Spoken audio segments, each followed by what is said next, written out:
What is up, guys? RPF Garage here, and I know it's been a minute. I'm sorry. Okay. A lot has happened. Last time I talked to you guys, I took my motor apart and I had to send it to a machine shop. Well, still is not here. I don't know what's going on.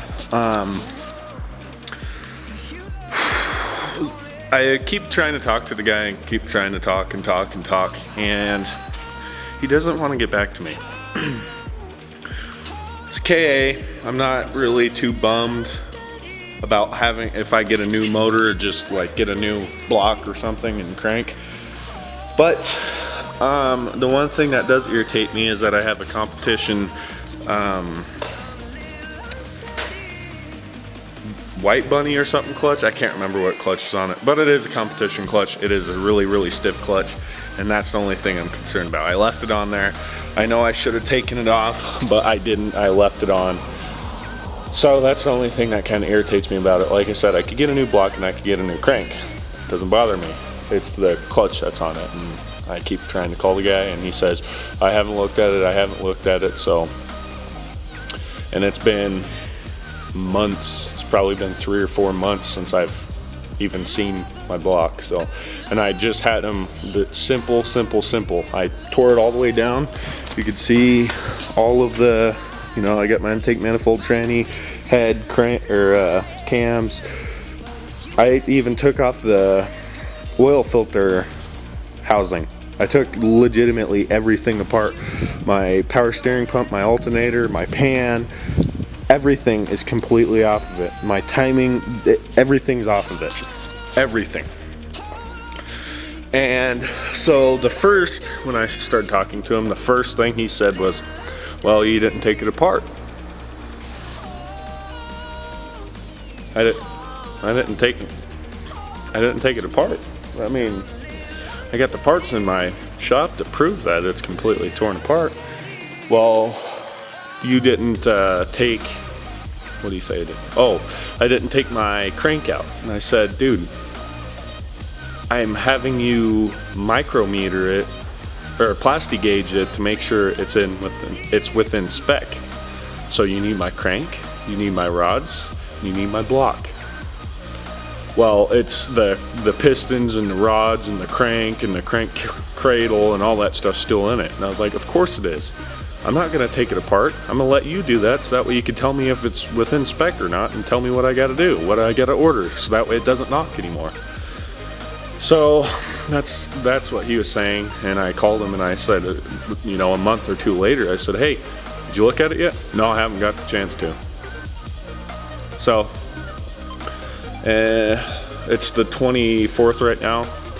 I'm going to probably call him on the 26th or 8th, and I'm going to ask him to see if he's done it. If he hasn't, I'm just going to take it. The problem is that if he doesn't give it to me, I don't know what I'm going to do. I can go after him for it, but the only thing I really want is that clutch. That's it.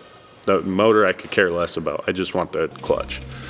So, yeah, it's been I don't want to do this video too long at all. I just kind of wanted to tell you guys what's going on. Alex's A86 here. We got the radiator and the swap kit, which we had to cut some of the hose off. Yeah, it's a mess in here. I've been working not in his car, but I do want to take this as his basically his fuse box.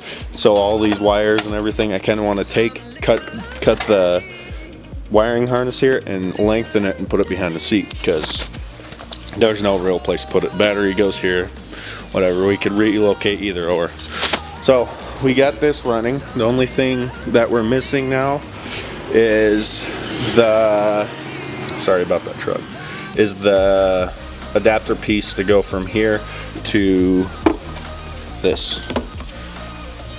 This comes from the fuel pump, and we need it to come to here. Well, we don't have that piece for this motor.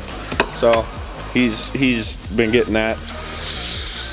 We both been working, so we don't really, when I'm working, he's not, when I'm not, he's working. So I've been, if you guys remember a couple videos back, 5 or 6 videos back when I was showing you guys this, this right here on the rocker panel, this whole fender, and same thing on this side, this whole fender and the whole rocker, you can see him kind of fixing it, but the whole rocker was legitimately like gone. There was bits of metal.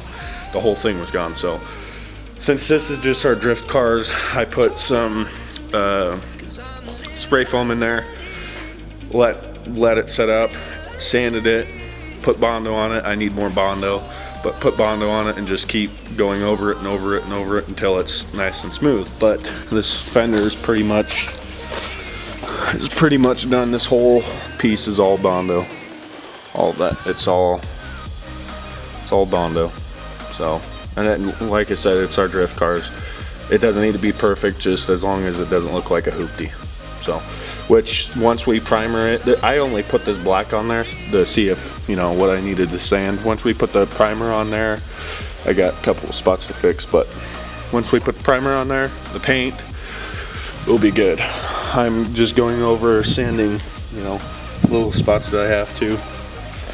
I haven't touched really the back here, but sanding the spots that I have to. You know, there's a pretty good ding right there that I put Bondo on.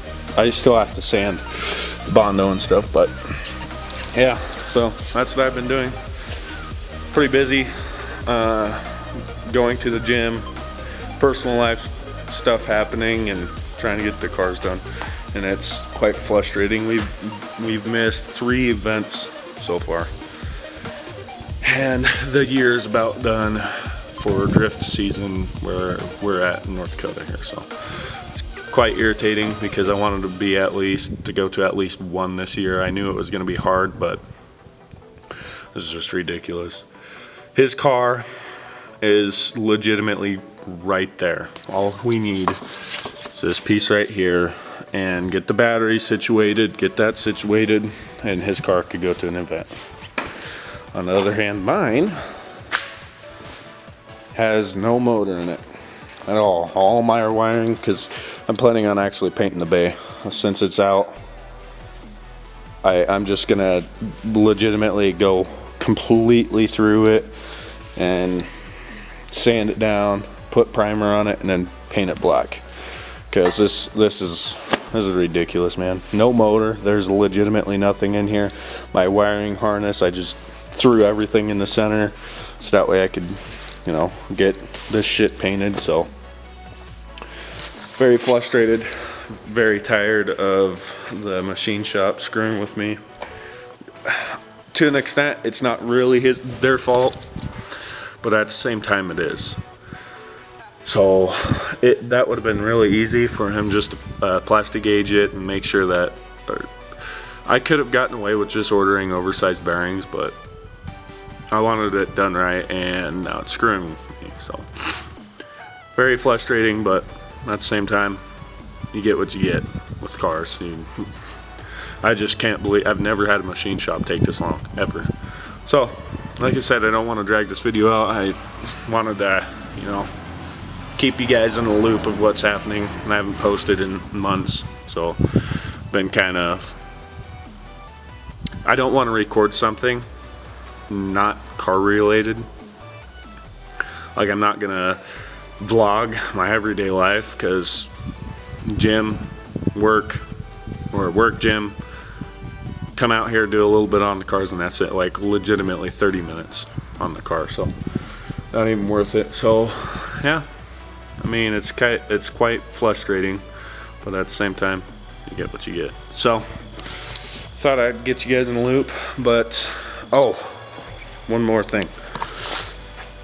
His front fender was destroyed.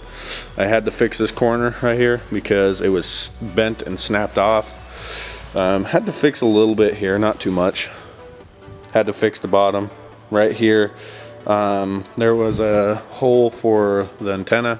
I did that, but it's, like I said, it's not going to be perfect, but as long as it doesn't look like complete hoopty. Same thing with this. I'm going to fix the roof because these dents are driving me insane every time I look at it. Like I said, previous owner, I didn't do that.